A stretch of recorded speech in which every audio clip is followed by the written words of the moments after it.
B'investiment ta' madwar 114,000 euro se jinxtara tagħmir ġdid għad-Dipartiment tal-Protezzjoni Ċivili biex ikun attrezzat aħjar f'każ ta' emerġenza fiż-żoni industrijali f'Għawdex.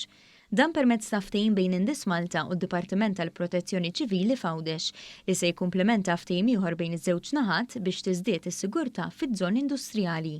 Dan it-tagħmir jista' jintuża f'Malta wkoll f'każ ta' emerġenza nazzjonali. Il-Ministru għall-Intern u s-Sigurtà Nazzjonali Byron Camilleri qal li b'dan l-investiment għall-ewwel darba id-Dipartiment se jkollu trakk li ġor vetturi kbar u żewġ bowsers b'kapaċità ta' 20,000 litru. Permezz dawn l-investiment f'dawn il-vetturi qed naraw illi l-Protezzjoni Ċivili kollha vetturi magħmula b'mod speċjali għal Malta illi wkoll anke jistgħu jintużaw skont iċ-ċirkostanzi differenti u anke l-karatteristiċi differenti ta' fejn jkun qed jintużaw.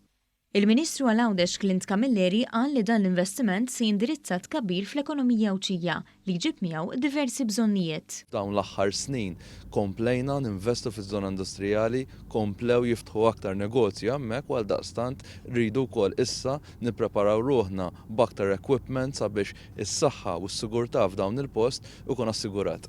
Il-Ministru għall-Ekonomija Xkembri qal li dan il-ftehim se jwitt it-triq għal iżjed eżerċizzji ta' taħriġ għal tifi tan-nar f'żoni industrijali.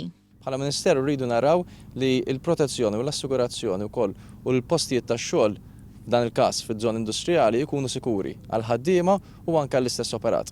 U allura għalhekk dil-kooperazzjoni bejn diversi ministeri sabiex fl-aħħar mill-aħħar naraw li dil-kooperazzjoni bejn il-ministeri servi ta' ġid ukoll f'dan il-każ għal dik żona industrijali ta' Għawdex.